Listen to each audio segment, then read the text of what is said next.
15장 13절에서 17절까지 말씀입니다.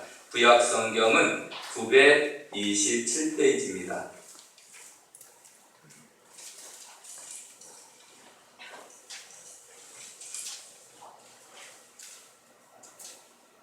잠언 15장 13절에서 17절까지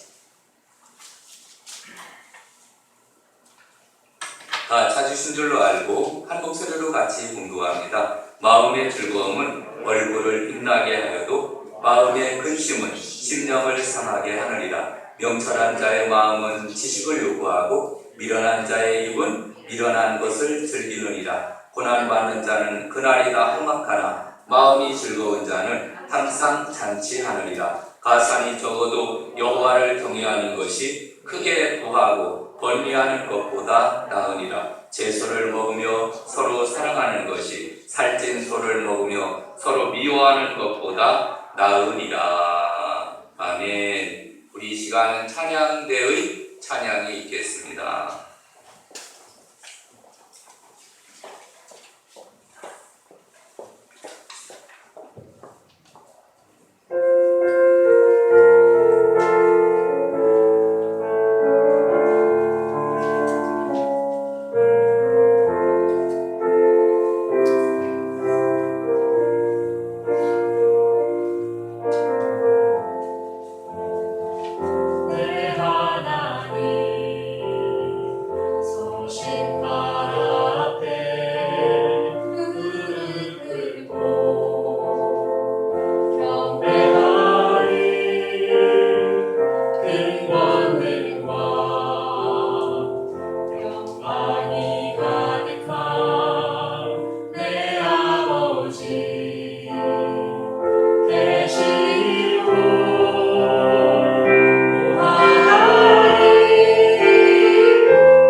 오늘은 잠언 15장 13절에서 17절까지 말씀을 통하여 이런 가정 되게 하소서라는 제목으로 하나님의 말씀을 통해 은혜를 나누고자 합니다. 제목을 따라합니다. 이런 가정 되게 하소서. 아멘. 우리 말씀 듣기 전에 좌우 앞에 계신 분들과 인사를 나누도록 하겠습니다.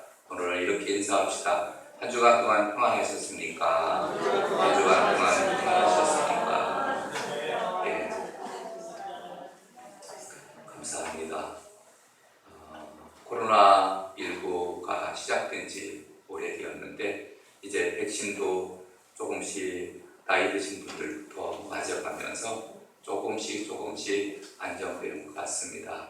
아무쪼록 오늘 이렇게 거룩한 주일날을 맞이하여 대면으로 예배를 드리는 모든 성도들과 또 오늘 또 비대면으로 예배에 참여한 모든 분들, 오늘 또 하나님의 축복과 은혜가 충만히 임하시기를 주님의 이름으로 축원합니다. 아멘.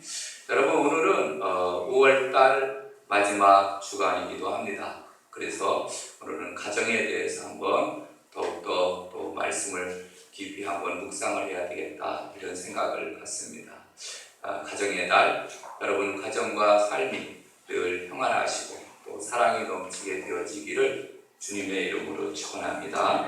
여러분, 지금까지 우리가 인생을 살아오면서 기쁘고 즐거웠던 순간이 많았을까요? 아니면 슬프고 고통스러운 순간이 많았을까요?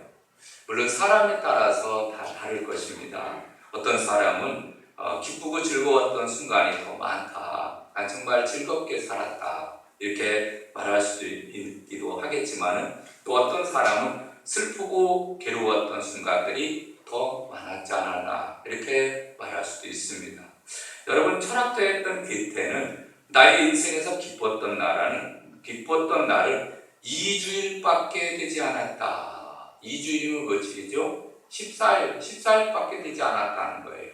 그러니까 나머지 날들은 다 힘들고 어렵고 고통스럽고 괴로웠다, 이렇게 말합니다. 근데 또 어떤 철학자는 내 인생에서 기뻤던 순간은 딱 이틀밖에 되지 않았다, 이렇게 말합니다. 이 사람은 좀 너무 심한 것 같아요.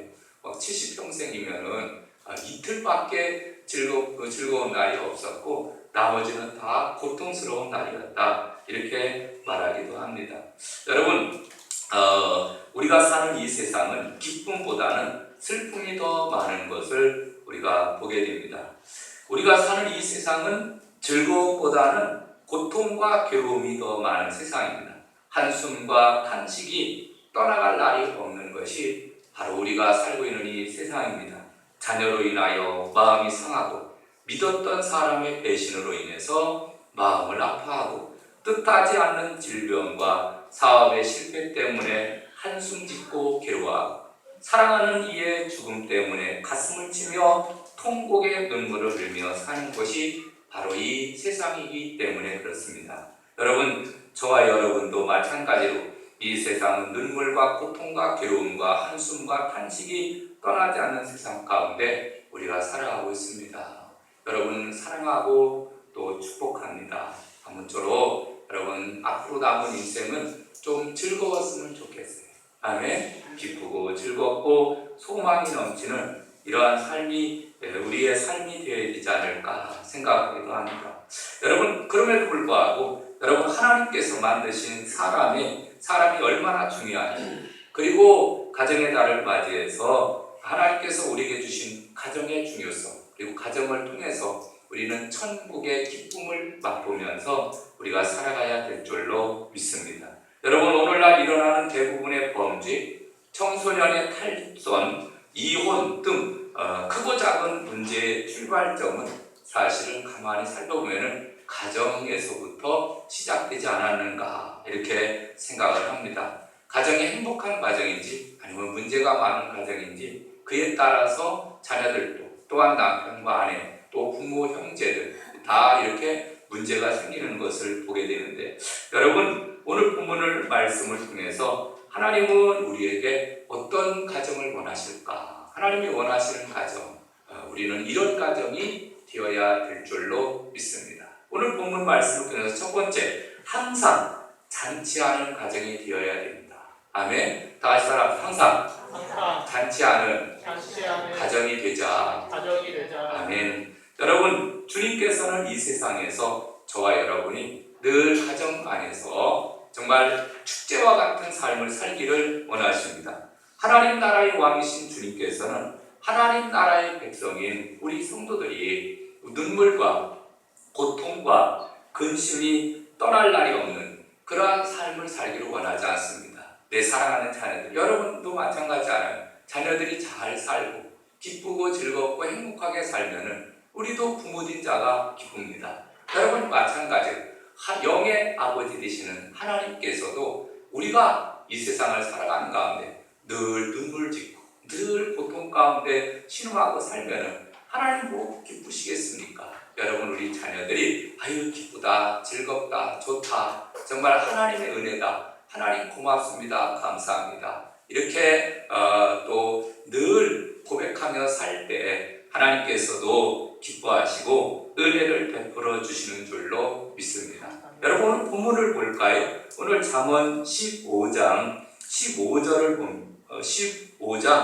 15절을 보도록 하겠습니다. 15절, 고난받는 자는 그날이 다 험악하나 마음이 즐거운 자는 항상 잔치하느니라. 아멘. 여러분 항상 잔치하느니라. 잔치라는 것은 즐거움을 말해주고 있습니다. 그래서 주님은 저와 여러분이 기쁠 때나 슬플 때나 좋은 일이 있을 때나 불행할 때나 항상 축제와 같은 삶, 잔치하는 삶을 살기를 원하신다라는 것을 말씀해주고 있습니다. 성경을 보면은 천국에 대한 비유에 대해서 말하면서 천국은 자기 아들을 위하여 혼인잔치를 베푼 어떤 임금과 같으니 마태복음 22장 2절에 말씀해주고 있습니다. 여러분 하나님의 나라는 어떤 것일까요? 하나님의 나라는 천국은 혼인잔치와 같다. 잔치하는 곳이 바로 천국이다. 그러면서 그 천국의 주인 되신 예수님께서 너희들도 이 세상을 살면서 좀 잔치하는 마음으로 살아라. 우리에게 이렇게 말씀하고 있습니다. 요한계시록 19장 9절에도 보니까 천사가 내게 말하기를 기록하라. 어린 양의 혼인잔치에 청함을 입은 자들이 복이 있도다. 아멘. 여러분 천국은 이제 앞으로 돌아갈 영원한 저 하나님의 나라 천국은 잔치하는 곳이에요. 혼인잔치, 어린 양의 혼인잔치. 예수님과 또 신부되는 신랑 되시는 예수님, 신부되는 우리와 혼인잔치를 하는 것이 천국이라고 하는 것을 말씀해 주고 있습니다. 여러분 이러한 천국의 기쁨이 우리 가운데 넘치기를 주님의 이름으로 축원합니다. 여러분 그 유대인들은 잔치를 벌이는데 그 중에서 이 혼인잔치는 결혼식 잔치를 약 일주일 동안 한다고 합니다.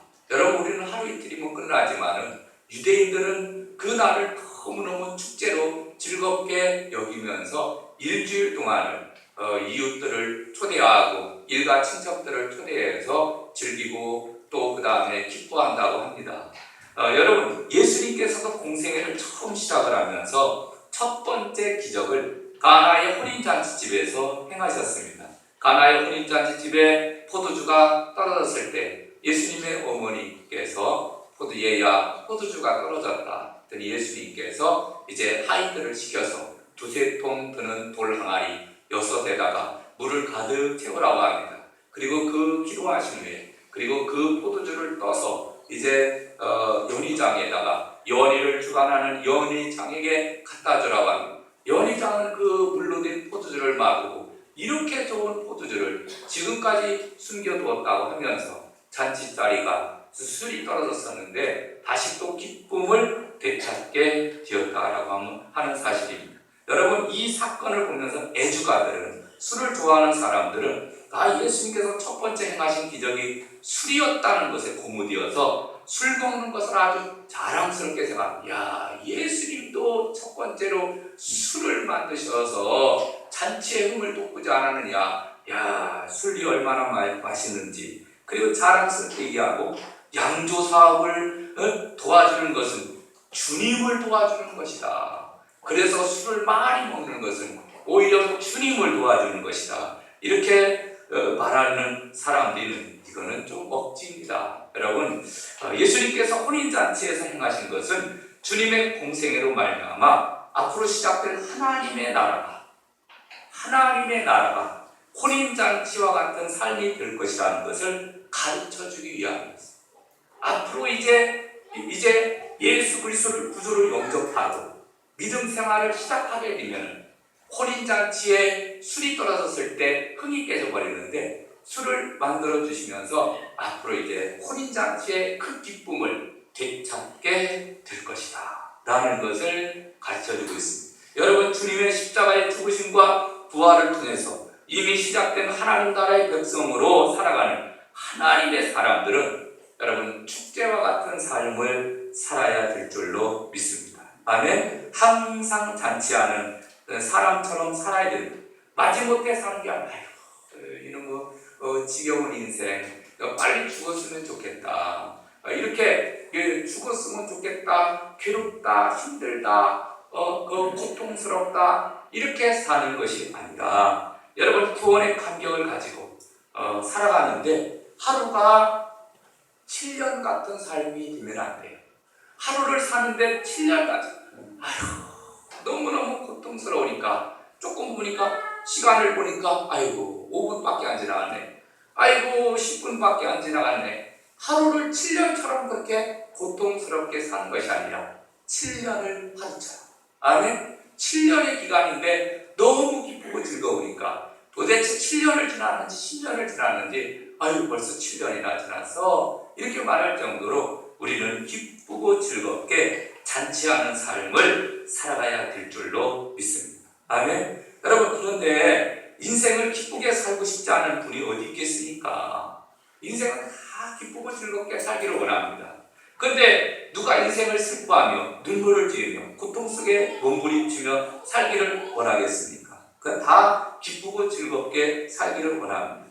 그런데 이 축제와 같은 삶을 살려면은 그럼 어떻게 하면은 이렇게 마음이 기쁘고 즐겁게 살 수 있냐면은 마음이 중요한 것 같아요. 마음. 그래서 오늘 본문에도 보니까 15절에 뭐라고 얘기를 하고 있냐면은 고난받는 자는 그날이 다 험악하나 마음이 즐거운 자는 항상 잔치하느니라. 아멘. 마음이 즐거워야 돼. 내 마음과 심령이 즐거울 때 우리는 잔치하는 것처럼 기쁘고 즐겁게 살아갈 수 있는 줄로 믿습니다. 그래서 오늘 본문에도 보면은 13절에도 마음의 즐거움은 얼굴을 빛나게 하여도 마음의 근심은 심령을 상하게 하느니라, 이렇게 말씀해 주고 있습니다. 그래서 마음이 즐거워야 축제와 같은 삶을 살 수 있다, 이렇게 말씀해 주고 있습니다. 그러면 이 마음이 즐거운 것은 좋은 환경과 물질의 넉넉함이 있으면 마음이 즐거울까요? 물론 조금은 도움이 됐지만은 그러나 그것 가지고서는 완전히 마음이 즐거울 수가 없습니다. 그러면은 어떻게 하면은 마음의 즐거움을 누릴 수가 있느냐 하면은 한마디로 얘기해서 죄와 죽음에서 해방된 자만이 마음의 즐거움을 온전히 누리며 축제하는 삶을 살아갈 수 있는 줄로 믿습니다. 그래서 죄와 죽음의 법에서 해방되어서 자신의 죄를 회개하며 죄를 버리는 자만이 마음의 즐거움을 온전히 누리며 살 수 있다라고 하는 사실입니다. 여러분, 하나님이 우리를 맨 먼저 만드셨을 때, 창조했을 때는 죄가 없는 존재로 우리를 창조했습니다. 하나님과 에덴 동산에서 먹고 마시며 교제하며 살 수 있었습니다. 그런데 하나님의 명령을 어기면서 이 땅에 뭐가 들어오게 되죠? 죄가 들어오게 됩니다. 죄가 들어오면서 하나님과의 관계가 막히게 됩니다. 그래서 교제가 끊어지면서 그때부터 이제 여러 가지 사건이 일어나게 됩니다. 죄 때문에 가난과 질병이 찾아오고, 죄 때문에 슬픔과 두려움이 찾아오고, 죄 때문에 마음의 고통 가운데 살아가게 되었던 것입니다. 그래서 하나님은 우리 인생들을 보면서 불쌍히 여기시고 긍휼히 여겨주셔서 우리를 위해서 예수님을 이 땅에 보내주셨어요. 예수 그리스도를 구주로 믿게 될 때 죄에서 해방되고 죄에서 자유함을 누리고 또 마음의 즐거움을 누리며 살게 하신 줄로 믿습니다. 죄는 언제나 하나님과 우리와의 관계를 무너뜨립니다. 죄는 언제나 주님이 주시는 기쁨과 즐거움을 빼앗아갑니다. 그래서 다윗이라는 사람도 그는 이런 말을 합니다. 시편 51편 12절에 보니까 주의 구원의 즐거움을 내게 희복시키시며 자원하는 심령을 주사 나를 붙드소서, 이렇게 말씀해 주고 있습니다. 죄를 품고 있는 한, 죄를 처리하지 못하는 한 마음속에는 늘 근심과 염려과 고통 가운데 살아갈 수밖에 없다라고 하는 사실입니다. 그래서 죄가 있다라고 하는 것은 꼭 뭐와 같냐면은 우리 몸 안에 총알이 박혀 있는 것과 같은 것입니다. 여러분, 총을 쏴서 총을 맞아서 총알이 만약에 이 가슴 속에 만약에 박혀 있다고 해봅시다. 그러면 이 총알이 박혀 있으면 이 박혀 있는 총알로 인해서 늘 괴롭습니다. 고통스럽습니다. 그리고 아프고 그 다음에 피도 날 것이고, 그런데 이 총알을 빨리 빼서 수술을 해서 빨리 제거를 해서 또 치료해야만 건강한 삶을 살 수 있는 거예요. 여러분, 죄라고 하는 것은 우리 몸에 총알이 박혀 있는 것과 같아요. 또 죄라고 하는 것은 우리 몸에 가시가 박혀 있는 것과 같습니다. 여러분, 생선 먹을 때 보면은 붕어라든가 아니면은 맛있는 생선들 있잖아요. 근데 아주 뼈가 있는 그러한 생선을 잘못 먹다 보면은 심지어는 이 목구멍에 이 가시가, 생선 가시가 박히면은 이거 웬만해서 잘 안 넘어갑니다. 나중에는 안 되면은 병원에 가서 가시를 빼내야 됩니다. 이 가시가 목구멍에 만약에 박혀 있다고 해봅시다. 얼마나 괴롭습니까? 모든 게 신경이 거기에 쓰이지게 되어 있습니다. 마찬가지로 죄라고 하는 것도 바로 그렇게 우리에게 고통과 어려움을 주는 것을 보게 됩니다. 그래서 하나님은 우리를 위해서 독생자 예수님 보내주시고 예수님을 구주로 믿음으로 말미암아 죄에서 자유함을 누리며 이 삶 속에서 기쁨을 회복해 주신 줄로 믿습니다. 여러분, 신약 성경에 보면은 수가성 우물가의 여인에 대한 이야기를 합니다. 여러분, 이 여인은 죄악 가운데서 그는 주님을 감히 만날 수 없는 사람이었습니다. 그래서 낮에 햇빛이 쨍쨍 뜰 때만, 사람이 없을 때만 우물가에 나와서 물을 빚던 여인이었습니다. 그곳에 이제 주님이 가셔서 물 좀 달라고 하시고 그 다음에 이제 구원에 대해서 말씀을 하게 됩니다. 이 여인이 예수님을 만나고 죄의 문제를 해결받게 됩니다. 남편을 5이나 둔 여인이었지만 그러나 이 죄의 문제를 해결하고 나니까 그는 물동이를 버려 던지고 그 다음에 그는 부끄러움을 무릅쓰고 그리고서 자기의 마을로 갑니다. 그리고 내가 메시아를 만났다. 와보라! 그리고 담대하게 외치는 모습을 보게 됩니다. 죄에서 자유함을 누리니까 마음속에 터지는 그러한 기쁨과 즐거움을 가지고 하나님 나라를 전파하며 증거하는 이 물동이를 든 여인처럼, 물동이를 버린 여인처럼 여러분, 우리도 주님을 만나게 될 때, 아멘, 죄사함을 받게 될 때 우리 가정과 삶이 축제하는 삶으로 바뀌어지게 되는 줄로 믿습니다. 그러니까 우리가 항상 우리 가정이 늘 예수 믿고, 그러니까 그 가정이 항상 축제하려면요, 제일 먼저 예수님을 구주로 믿어야 해요. 아멘. 예수를 믿고 하나님을 섬기며 살게 될 때 그 가정이 축제하는 그러한 삶으로 바뀌어지게 됩니다. 자, 그 다음에 두 번째로는 하나님을 경외하는 가정이 되어야 됩니다. 다 같이 따라 하나님을 경외하는 가정이 되자.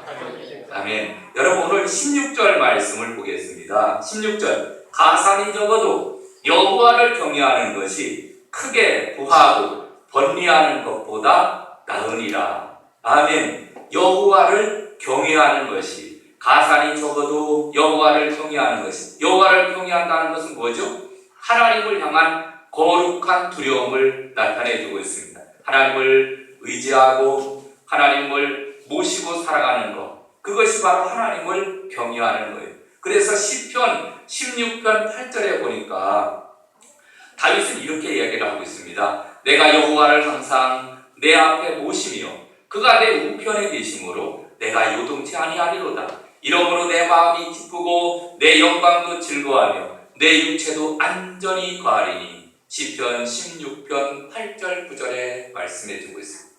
다윗은 그는 사울왕을 피해서 그는 10년 동안 넘게 도망다닙니다.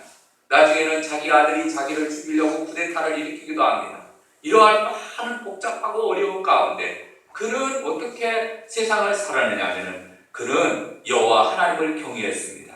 내가 여호와를 항상 내 앞에 모시며 그가 내 우편에 계심으로 내가 요동치 아니하리로다. 요동하다라는 것은 흔들린다는 얘기입니다. 환경에 흔들리는 거예요. 환경을 바라보면 흔들릴 수밖에 없는 거예요. 그런데 하나님을 내 앞에 모시고 삶으로 인해서 다윗은 흔들리지 아니하리로다. 이렇게 고백하고 있는 겁니다. 여러분, 우리의 삶도 마찬가지. 우리가 이 세상을 살다 보면은 여러분 항상 기쁜 일이 있습니까? 항상 즐거울까요? 그렇지 않습니다. 여러분 요동칩니다. 하루에도 수십 번씩 변하는 것이 인간의 마음이고 또 환경도 시시각각으로 변하게 되어 있습니다. 여러분 어떻게 해야 될까요? 우리가 요동하면 안 돼. 흔들리면 안 돼. 그러기 위해서는 우리가 여호와를 경외해야 될 줄로 믿습니다. 여러분 요셉은 여호와를 경외하는 신앙을 가졌습니다. 항상 하나님을 의식하며 하나님 목전에서 살았습니다. 그랬더니 하나님께서 늘 요셉과 함께하여 주시고 요셉과 동행하여 주셨어요. 여러분 요셉은 그는 아버지 밑에서 사랑받는 아들이었어요.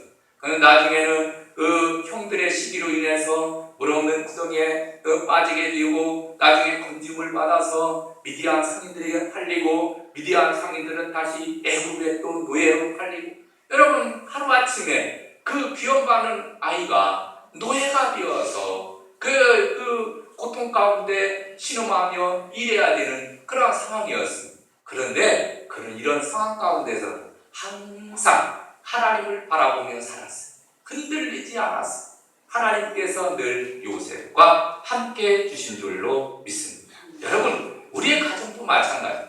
여호와를 경외하는 가정이 되어서 흔들리지 마시기를 주님의 이름으로 축원합니다. 아멘. 미국에서 건강한 가정의 특징을 연구하기 위해서 500여 명의 전문가들에게 설문조사를 했다고 합니다. 학교, 교장, 교사, 교회 목사, 소아과 의사, 정신과 의사, 사회사업가, 가족상담, 치료사, 자원봉사자들에게 건강한 가족의 특징이 무엇이냐? 이렇게 물었어요.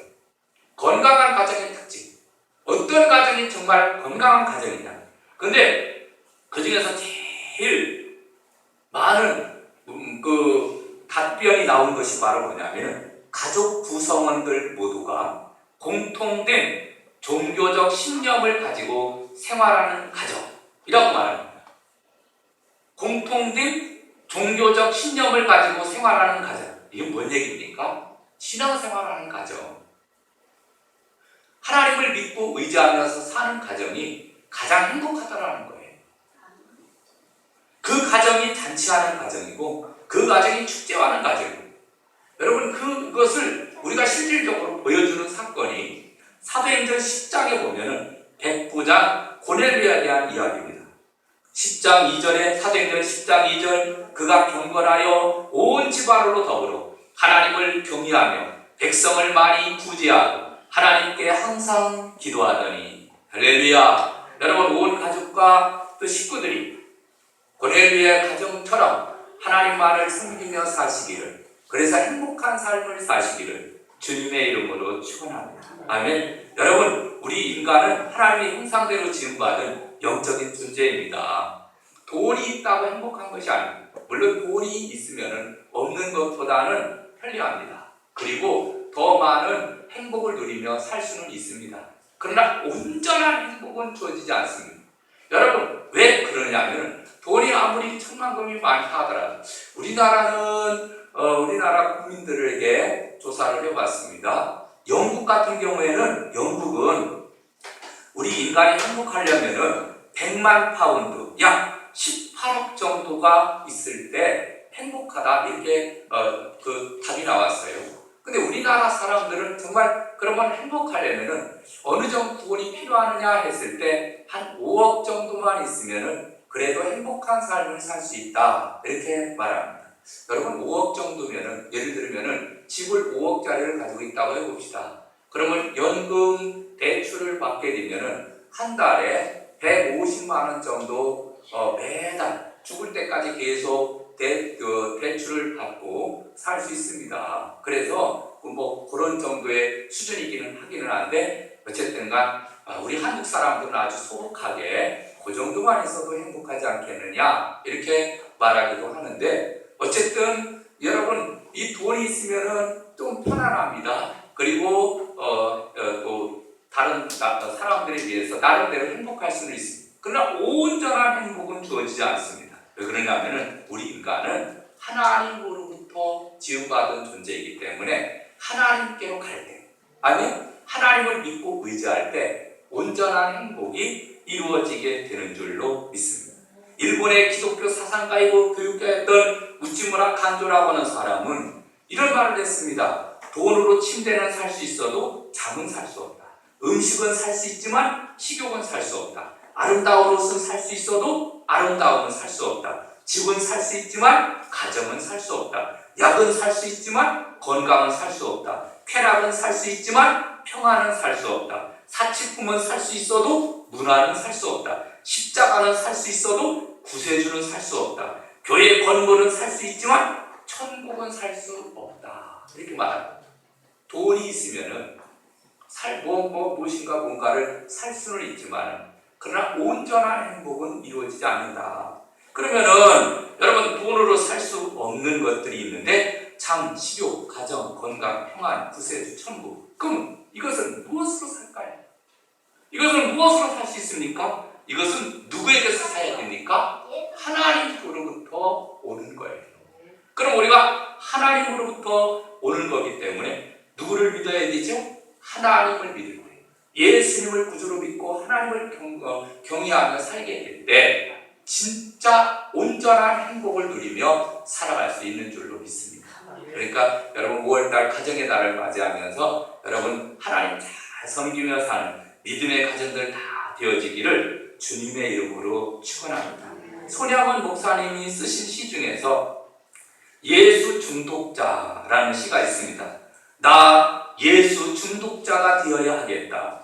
술 중독자는 술로만 살다가 술로 인해 죽게 되는 것이고, 아편 중독자는 아편으로 살다가 아편으로 인해 죽게 되나니, 우리도 예수의 중독자 되어 예수로 살다가 예수로 죽자. 우리의 전 생활과 생명을 주님을 위해 살면 주같이 부활되리니, 주의 종이니 주말 위에 일하는 자 되고 내일 되지 않게 하자.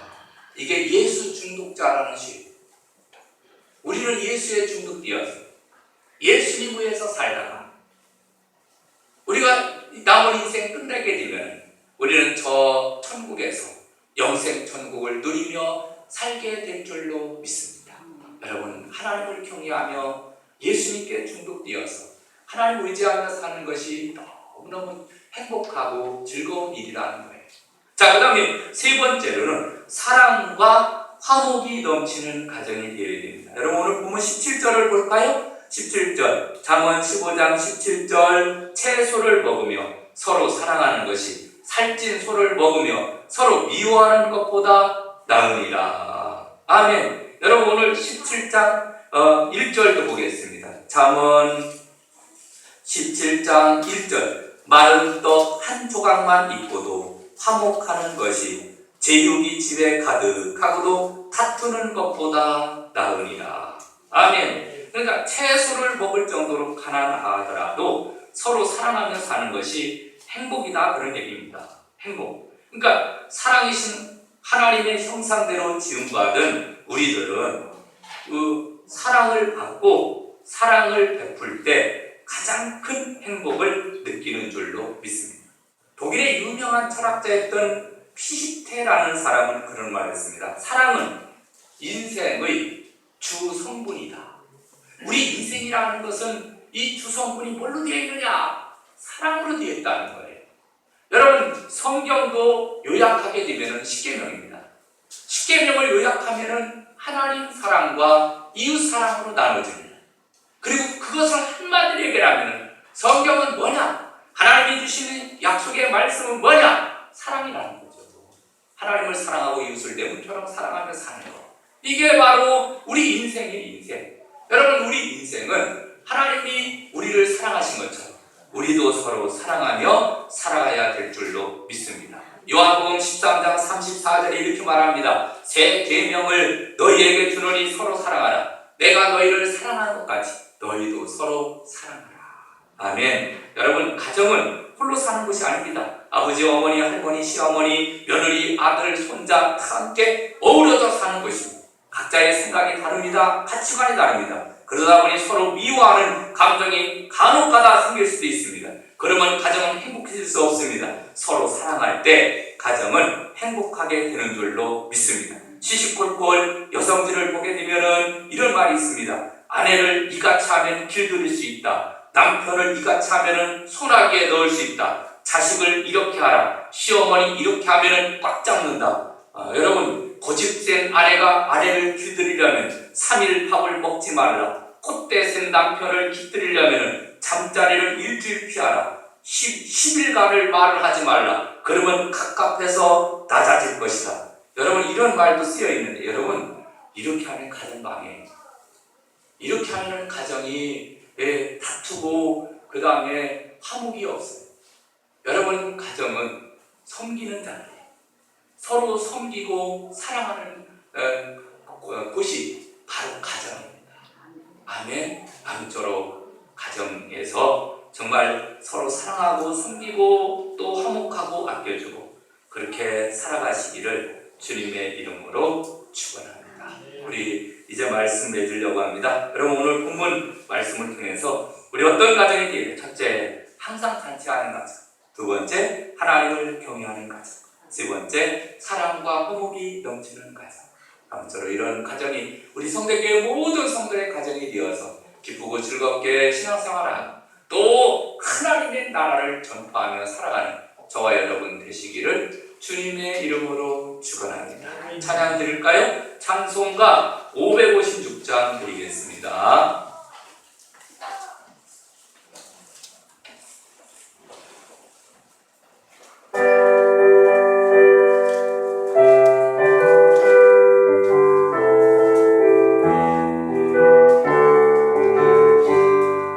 날마다 주님을 의지하는 우리 기원가요 어때어라. 다 함께 모여서 찬양하니 아들의 기도가 넘쳐나게. 할렐루야. 우리 가족 사랑과 행복에 안식처. 할렐루야. 우리 가족 주님만 모시고 살아가니. 아버지 어머니 사랑하고 형제와 자매들 우애하니. 세상에 음파가 밀려와도 그 사랑 앞에서 그려없네. 할렐루야. 우리 가족 사랑과 행복에 안식처. 할렐루야. 우리 가족 주님만 모시고 살아가니. 말씀과 인도가 풍성하고 기쁨과 감사가 가득하니. 하나님 우리 집 생각하사 때때로 먹게 하시도다. 할렐루야. 우리 가족 사랑과 행복에 안식처. 할렐루야. 우리 가족 주님만 모시고 살아가리. 아멘. 오늘 주신 말씀을 생각하면서 하나님, 우리 성대교회 모든 성도들 가정이 사랑이 넘치게 하여 주시고 잔치하는 가정 되게 해달라고 우리 주여 한번 크게 외치고 통성으로 기도하시겠습니다. 주여.